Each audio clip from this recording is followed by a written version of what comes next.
अब खुद ही बताओ कि कोई भी इंसान कुछ भी खाता है, कैसे भी खाता है, इसमें बार बार पूछने वाली क्या बात है। लेकिन पहले अक्षय कुमार ने मोदी जी से पूछा कि आप आम कैसे खाते हैं, चूस के खाते हैं या काट के खाते हैं।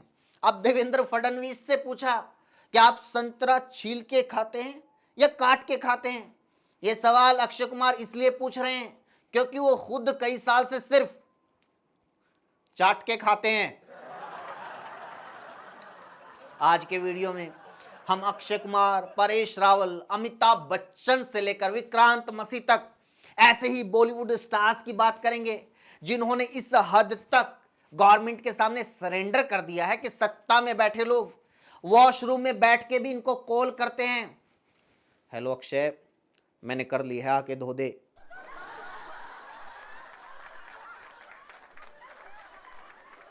आपने देखा होगा टी सीरीज ने एक गाना रिलीज किया है जिसमें ये कई एक्टर नजर आ रहे हैं। मोदी है तो मुमकिन है, सही है, मोदी है तो मुमकिन है। भक्तों के पप्पा बदलते हर दिन हैं, कभी ट्रम्प, कभी तालिबान, तो कभी जिनपिंग है। अरशद वारसी का तो खैर समझ में आता है कि वो इस गाने में क्यों है, क्योंकि उसे तो कॉमेडी करने का मौका चाहिए बस। लेकिन वरुण धवन, भाई तू क्या कर रहा है इस गाने में? मानते हैं तेरी फिल्में बैक टू बैक फ्लॉप हो रही है, लेकिन मोदी जी के गाने करने से तेरी फिल्में हिट नहीं होंगी, क्योंकि मोदी की खुद की 2 बार पिट चुकी है। ये मोदी जी की बायोपिक विवेक ओबरॉय ने बनाई थी, ये 2 बार रिलीज हुई और दोनों बार फ्लॉप हो गई, क्योंकि मूवी देख के लोगों का यही कहना था विवेक ओबरॉय की एक्टिंग बिल्कुल बकवास लगती है मोदी जी के सामने।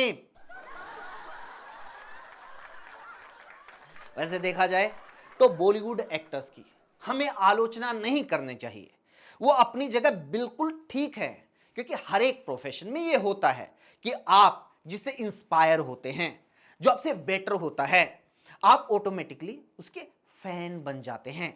इसलिए बॉलीवुड वाले एक जमाने तक अमिताभ, धर्मेंद्र, दिलीप कुमार के फैन थे, क्योंकि उनको देख के सब एक्टिंग सीखते थे।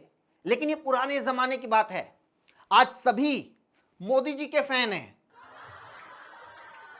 अब खुद बताओ यार, जो रियल एक्टिंग, जो एक्टिंग में इंटेंसिटी, जो किरदार में डेप्थ, जो रोल के लिए डेडिकेशन, जो इमोशन की एडेप्टेशन, जो गेटअप की वेरिएशन मोदी जी में है, क्या वो बॉलीवुड के किसी भी स्टार में है? पॉसिबल ही नहीं है। इसीलिए तो आज तक हमारे देश में किसी एक्टर को ऑस्कर नहीं मिला, क्योंकि हर बार ये लोग ऑस्कर के लिए मूवी भेज देते हैं। भाई एक बार, सिर्फ एक बार मोदी जी की स्पीच भेज के देख लो। मैं फिर कह रहा हूं, गलती इन बॉलीवुड वालों की नहीं है, गलती हम लोगों की है, जो इनको हीरो मानते हैं और ये उम्मीद करते हैं कि ये लोग जो फिल्मों में करते हैं रियल लाइफ में भी करेंगे, ये सरकार के खिलाफ बोलेंगे, ये सरकार से सवाल करेंगे। यार ये सिर्फ कलाकार हैं, इनका काम सिर्फ पैसे लेकर मनोरंजन करना है, जैसे मोदी जी का बिना पैसे लिए। और वैसे भी जो जिस फील्ड का आदमी ही नहीं है, वो भला उसके बारे में क्यों बोलेगा, और बोलेगा भी तो गुड़ गोबर ही करेगा, जिसे अंधभक्त च्यवनप्राश समझकर खाएंगे। और यही हो रहा है हमारे देश में आजकल। कोई एक्टर टीवी पे बैठ के इकोनॉमी पे बात करेगा, बाबा पॉलिटिक्स पे बात करेगा, मौलवी कानून पे बात करेगा, क्रिकेटर विदेश नीति पे बात करेगा, और जिसे इन सब पे बात करनी चाहिए वो रेडियो पे मन की बात करेगा। किसी को भी किसी भी इशू पे एक्सपर्ट बना के न्यूज डिबेट में बैठा दिया जाता है, क्योंकि करना ही क्या है, बस इतना ही तो बोलना है, वोट नरेंद्र को दें, जवाब राहुल से मांगें और दोष नेहरू को दें। फिर भी अगर कोई बीच में बोले तो पूछ लें, अबे तू उस टाइम कहां था जब मुगलों ने देश पे हमला किया था? मैं वहीं था भाई, तुम्हारे पीछे, उन्हीं के दरबार में जहां तुम चम्मच से ढोलकी बजाता था। सच में यार, जिसके हाथ में सत्ता हो ये कलाकार उसी के दरबार में चम्मच से ढोलकी बजाते हैं। उनमें से एक ये हमारे अक्षय कुमार हैं। याद है जब कांग्रेस की सरकार थी तो उस टाइम अक्षय कुमार की एक मूवी आई थी नमस्ते लंदन। उसमें भारत की तारीफ करते हुए अक्षय ने डायलॉग बोला था, मैं उस भारत से आता हूं जहां एक कैथोलिक औरत प्रधानमंत्री की कुर्सी एक सिख के लिए छोड़ देती है। एक सिख प्रधानमंत्री पद की शपथ एक मुस्लिम राष्ट्रपति से लेता है, उस देश की बागडोर संभालने के लिए जिसमें 80% हिंदू हैं। आज वही अक्षय कुमार न्यूज चैनल पे बैठ के डायलॉग मारते हैं कि दुनिया में भारत की पहचान ही मोदी जी की वजह से हुई है। मोदी के आने के बाद लोग भारत का पासपोर्ट देखकर बड़े रिस्पेक्ट से बोलते हैं। एयरपोर्ट पे इमिग्रेशन वाले पैरों में पड़ जाते हैं, फ्लाइट में एयर होस्टेस बॉडी मसाज देती है, पायलट जहाज रास्ते में रुकवा के चाय पानी पूछता है। ये पता लगते ही कि आप मोदी जी के देश से आए हैं तो एयरलाइन का स्टाफ आपको घर तक छोड़ता है और ट्रम्प स्पेशल प्लेन से फ्री में वापस भेजता है।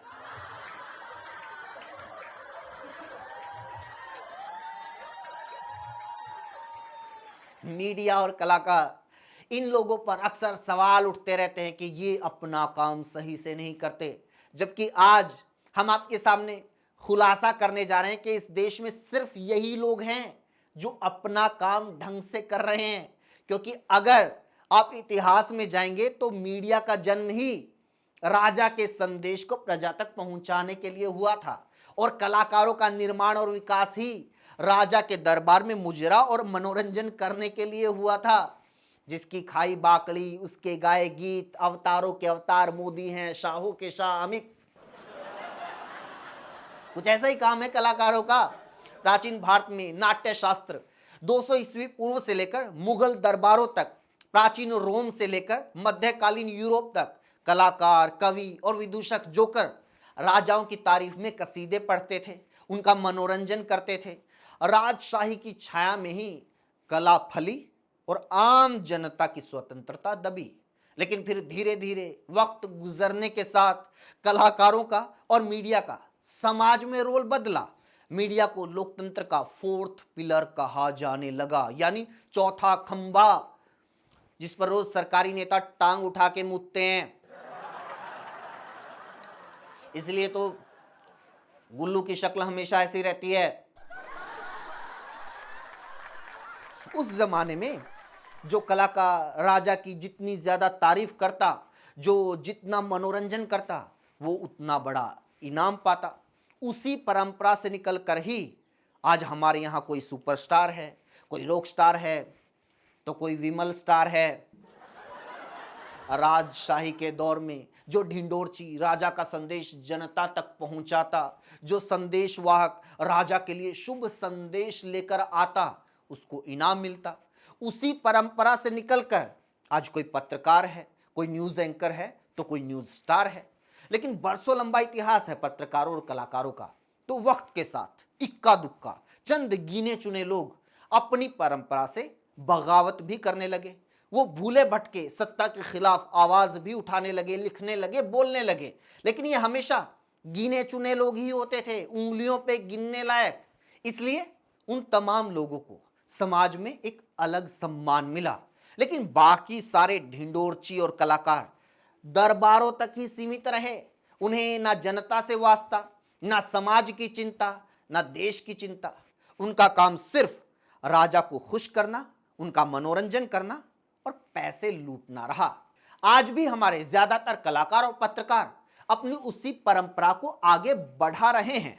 समाजशास्त्री नोम चॉम्स्की ने अपनी किताब मैन्युफैक्चरिंग कंसेंट 1988 में कहा था, the media serves power not giving the public truth but the consent that power desires. यानी मीडिया सत्ता की सेवा करती है, ना कि जनता को सच बताती है।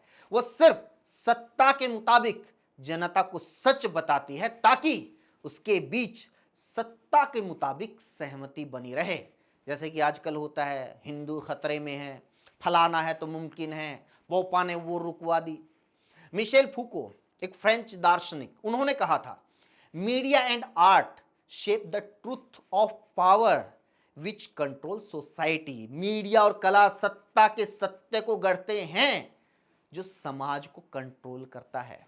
कार्ल मार्क्स ने कहा था, art and the press are tool to uphold the ideology of the ruling class. यानी कला और प्रेस शासक वर्ग की विचारधारा को बनाए रखने के उपकरण हैं। थियोडोर अडोर्नो, जर्मन समाजशास्त्री, उन्होंने कहा था, लोकप्रिय कला और मीडिया संस्कृति उद्योग है जो जनता को गुलाम बनाकर सत्ता की सेवा करते हैं। Popular art and media are a culture industry that enslaves the public to serve power. ये मीडिया और कलाकारों का इतिहास और यथार्थ है, इसलिए इनसे आप रियल लाइफ में हीरोगिरी या बगावत की उम्मीद करके खुद को ही धोखा देते हैं। और आप खुद को धोखा देते हैं। इन्हें समाज का आईना, लोकतंत्र का चौथा स्तंभ और रोल मॉडल बनाकर, इसलिए खुद को धोखा देना बंद कीजिए। कलाकारों और पत्रकारों के बदलने की उम्मीद मत कीजिए, आप अपने रोल मॉडल बदलिए। इसी साथ वीडियो में इतना ही दोस्तों। कैसी लगी कमेंट जरूर कीजिए और लोगों तक पहुंचाइए, वीडियो को शेयर कीजिए।